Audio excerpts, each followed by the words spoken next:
tu ser. 100 beneficios de ser cristianos.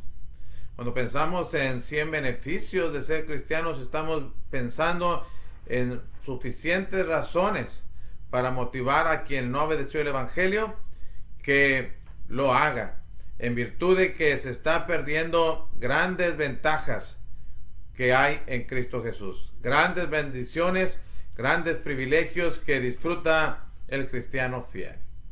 Hermanos y amigos, que Dios les bendiga a cada uno de ustedes. Es un placer volver a estar con ustedes y compartir uno de estos 100 beneficios que disfruta todo cristiano fiel. Y ahora vamos a abordar el tema de el beneficio de contar con una valoración especial. Sí, el cristiano disfruta del beneficio de contar con una valoración especial.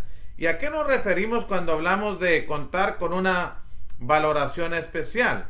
Bueno, nos referimos a el privilegio que tenemos de que la sociedad aprueba la conducta, el comportamiento que tenemos en donde quiera que estamos y en donde quiera que nos encontremos. Bueno, por ejemplo, si pensamos en el trabajo, si pensamos en la escuela, si pensamos en la comunidad en donde vivimos, bueno, el cristiano es el mejor ciudadano en donde quiera que está. Es el mejor alumno, por lo menos en cuanto a conducta. Es el mejor alumno de su salón de clases y de la escuela. Si pensamos en la comunidad, el cristiano es el mejor ciudadano, la persona que marca pauta en cuanto a la conducta. Y bueno, recibimos la aprobación en una sociedad, aunque ciertamente cada día se vuelve más tolerante respecto al pecado, cada vez se aprueba más el pecado, pero no puede negar que la vida cristiana luce cada vez mejor entre más el mundo se encuentre en las tinieblas de la maldad. Luce mejor porque tenemos el recurso poderoso de Dios que hace que nuestras vidas puedan ser transformadas a esa imagen, a la imagen de nuestro Señor Jesucristo. El apóstol Pablo, cuando escribe 2 Timoteo capítulo 3 versículo 16, dice que toda la escritura es inspirada por Dios. Cuando se refiere a la Biblia, cuando se refiere a lo que conocemos como la palabra de Dios, el apóstol Pablo dice que toda ha sido inspirada por Dios. Tiene su origen divino, procede de Dios. Es el manual que el cristiano tiene de parte de Dios para regir su vida. Es la norma de conducta que el cristiano tiene para regir su vida familiar, su vida personal, su vida en donde quiera que se encuentre. Bueno, y este manual, esta palabra inspirada es útil. Y el apóstol Pablo dice que es útil para enseñar. Nos dice cómo debemos vivir. Para redarguir, nos enseña cuando estamos actuando mal. Para corregir, nos dice las cosas que estamos haciendo mal y nos ayuda a cambiarlas. Para instruir en justicia, nos prepara. Dice al punto, nos prepara para toda buena obra. A fin de que el hombre de Dios, dice literalmente el texto, 2 Timoteo 3:17, a fin de que el hombre de Dios sea perfecto, enteramente preparado para toda buena obra.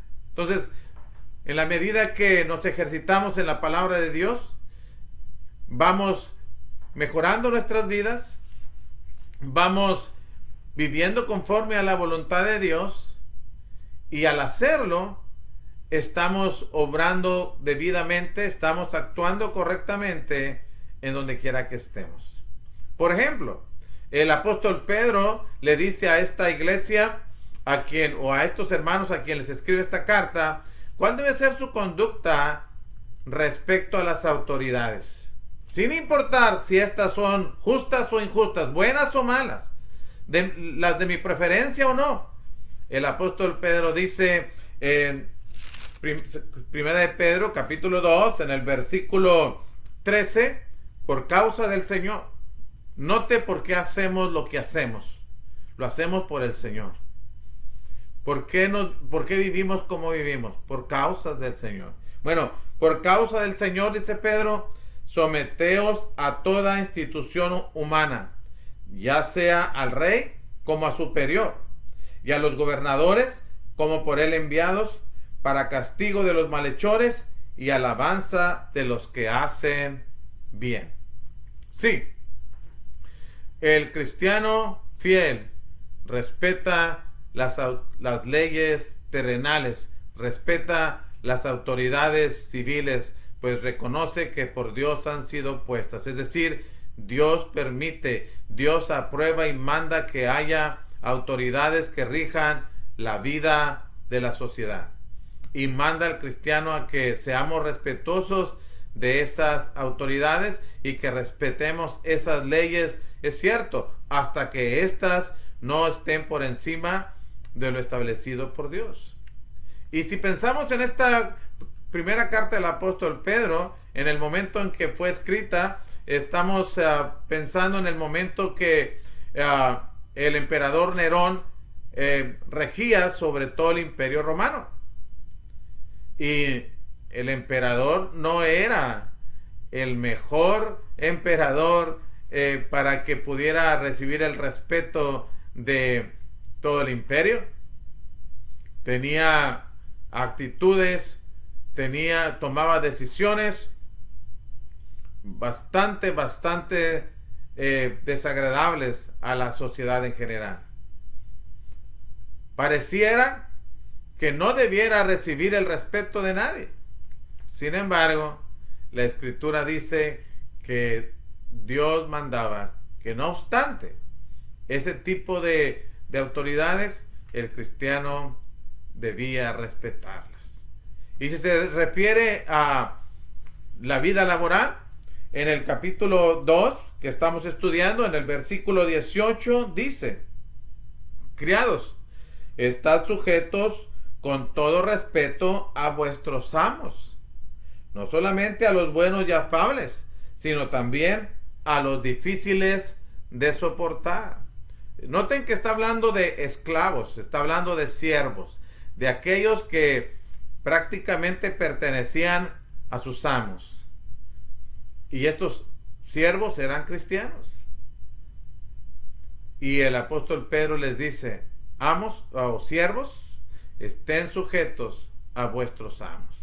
Y también aclara que no solamente deben estar sujetos a los amos que se portan bien, que son buenos y afables, sino también a los que son difíciles de soportar. Los debemos obedecer. Y si traemos ese principio a la vida laboral, bueno, el cristiano es responsable, honesto, trabajador, respetuoso de sus patrones, y se gana por su servicio a Dios en el trabajo, se gana la aceptación, la aprobación, el respeto de sus patrones, porque así es un cristiano. Un cristiano es buena persona en donde quiera que está, respeta las leyes civiles, respeta a sus autoridades en el trabajo, y también respeta a sus autoridades en la escuela, y sabe seguir las instrucciones, y lo hace de la mejor manera, sabiendo que es una manera de honrar a Dios, de servir a Dios, y por consecuencia de también cumplir debidamente sus deberes sociales, sus deberes laborales, sus deberes en la escuela. ¿Y qué más decir de su vida familiar? Por supuesto que recibe la aprobación en la familia y en la comunidad. Por eso estamos invitando a que, bueno, aquellos que no han venido a formar parte del pueblo de Dios, pues que vengan y aprovechen el beneficio de ser cristianos. Además, también tenemos otra razón. Tenemos el recurso, que es la palabra de Dios, que prepara al hombre para toda buena obra. Pero también tenemos una razón muy poderosa para conducirnos de la manera en como nos conducimos en la sociedad. Y es que sobre esta tierra somos extranjeros y peregrinos. El apóstol Pedro dijo así: amados, yo os ruego como a extranjeros y peregrinos, que os abstengáis de los deseos carnales que combaten contra el alma.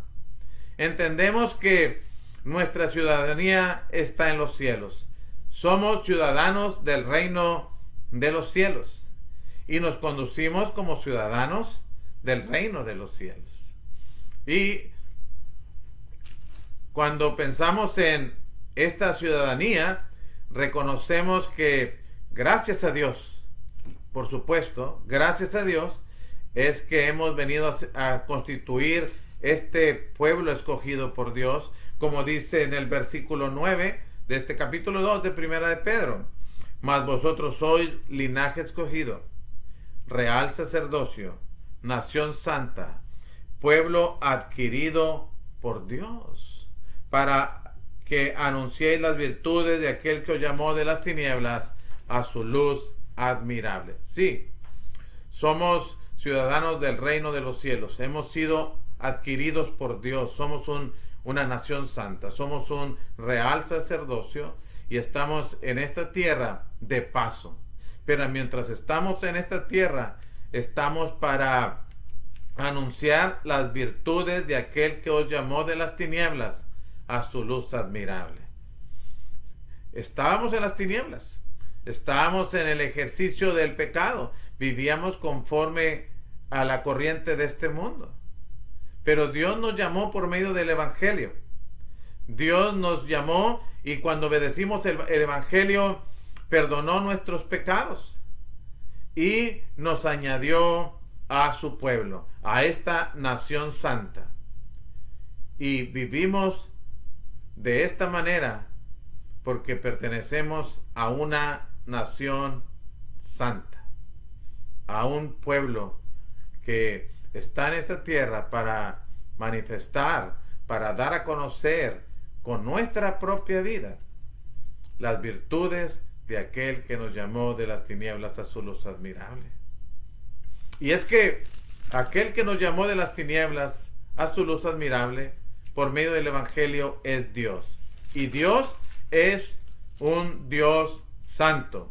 En el capítulo 1 de Primera de Pedro, en el versículo 14 al 16, el apóstol Pedro dice: como hijos obedientes, no os conforméis a los deseos que antes tenías estando en vuestra ignorancia, sino como aquel que os llamó es santo, sed también vosotros santos en toda vuestra manera de vivir. ¿Cómo no vamos a tener una valoración especial si servimos a un Dios que es especial y además es santo? Y lo imitamos, nos esforzamos en imitarlo en toda nuestra manera de vivir. No solamente porque pertenecemos a esa ciudadanía celestial, sino porque pertenecemos a esa familia, somos hijos de Dios que es santo. Y como Él es santo, también nosotros nos procuramos conducir de esa manera en toda nuestra vida. Pero hay una razón más. Y que esta razón tiene que ver con los resultados de nuestra vida en aquellos que nos conocen. El apóstol Pedro estaba diciendo en el 1 de Pedro capítulo 2 verso 12: manteniendo buena vuestra manera de vivir entre los gentiles. Bueno, el apóstol Pedro dice: ustedes sigan conservando buena su manera de vivir. Aunque a los cristianos en aquel momento les acusaban de cosas, el apóstol Pedro dijo que su manera de vivir contradiga las acusaciones que se levantan contra ustedes. Y también nosotros, hermanos y amigos, vivimos de la manera como Dios manda entre los gentiles, en nuestra sociedad, para que en lo que luego se pueda levantar acusaciones contra nosotros, puedan resultar estas por nuestra manera de vivir falsas. Y además, que cuando observan nuestra vida, aquellos que no han servido a Dios, dice el apóstol Pedro, glorifiquen a Dios el día de la visitación, viendo vuestras buenas obras. El resultado es que cuando la gente nos vea, pueda no solamente reconocer y valorar que la vida que llevamos es la vida mejor, no solamente que aprueben nuestro estilo de vida, sino que quieran venir a servir a Dios, que quieran venir a imitar este estilo de vida que aprendemos de Dios y que lo aprendemos a través de ejercitarnos en la palabra de Dios. Ese es el propósito por el cual Dios desea que llevemos esta vida, y es el propósito, entre otras cosas, por el cual nosotros nos esforzamos por vivir de acuerdo a la voluntad de Dios. Que Dios sea glorificado y que la gente que nos conoce pueda desear vivir esta vida. Sí, habrá padre de familia que no desee que su hijo pueda vivir una vida que traiga satisfacción a él, tranquilidad y paz de saber que donde quiera que anda, se está conduciendo debidamente. No hay mejor satisfacción para un esposo o una esposa saber que su esposa, que su cónyuge, sirve a Dios, y por servir a Dios en donde quiera que se encuentre, está conduciéndose debidamente. No podemos negar que las autoridades podrían descansar tranquilas sabiendo que servimos a Dios y que por servir a Dios respetamos las leyes y no estaremos generando conflictos en nuestra sociedad, no estaremos afectando nuestra comunidad, sino que estaremos viviendo en una vida socialmente aceptable. Por eso le invitamos a que venga y experimente por usted mismo esta vida cristiana, que también su vida sea valorada por Dios y que también su vida sea aprobada por la sociedad, que sus hijos aprueben su vida, que su esposa, su esposo valoren y aprueben esa vida que usted está llevando siendo cristiano, y que no solamente la aprueben, sino que también la vengan a disfrutar con nosotros. Arrepiéntase de sus pecados, bautícese para que esos pecados les sean perdonados, reciba de Dios la aprobación, la justificación, y también que esta sociedad pueda tener un ciudadano mejor, una persona mejor, de la que no tenga de qué preocuparse. Que Dios los bendiga. Tras tus huellas, paso a paso, por tu ser. Después de escuchar la voz de Dios, queremos invitarte a tomar la decisión de servirle, para que puedas recibir ese glorioso beneficio de saber lo mucho que Él te valora, hasta el punto de procurar tu salvación. Por eso, queremos invitarte a hacer esta oración con nosotros. Si has decidido servir al Señor, buscar de Él en espíritu y en verdad, por favor, ora con nosotros en este momento. Querido Padre Celestial, gracias te damos por enviarnos tu voz a través de tu siervo. Gracias por llegar a tantos corazones. Padre, te pedimos misericordia para cada amigo o amiga que ha estado pendiente al mensaje que tú tienes para decirle. Gracias, Señor, porque sabemos que lo han entendido y sabemos de su necesidad de ti. Ahora dales la oportunidad de romper las ataduras del pecado y de venir a tus pies en humillación. Señor, ayúdales a que se pongan en contacto con nosotros para poderles explicar más exactamente tu palabra, para que un día todos juntos estemos frente a tu trono de gracia, por lo bueno que ha sido el Señor Jesucristo, muriendo por cada uno de nosotros. Gracias te damos. Bendice a cada amigo, a cada amiga. Ayúdales a sellar su compromiso, arrepintiéndose y bautizándose para el perdón de sus pecados. Oramos en el nombre de nuestro Señor Jesucristo. Amén. Amigos, si has hecho esta oración con nosotros, no significa que ya me salvé, sino que es necesario que aparte de uno rendirse en oración a Dios, hay que arrepentirse, hay que bautizarse para perdón de los pecados. Si tú deseas conocer más acerca de estos requisitos, no nuestros, sino bíblicos, por favor ponte en contacto con nosotros. Queremos estudiar la Biblia contigo. Solo tienes que dejarnos un mensaje en esta plataforma, recordando que puedes encontrarnos en Facebook y en YouTube, escribiendo Iglesias de Cristo en República Dominicana. Y con mucho gusto vamos a darte el seguimiento adecuado.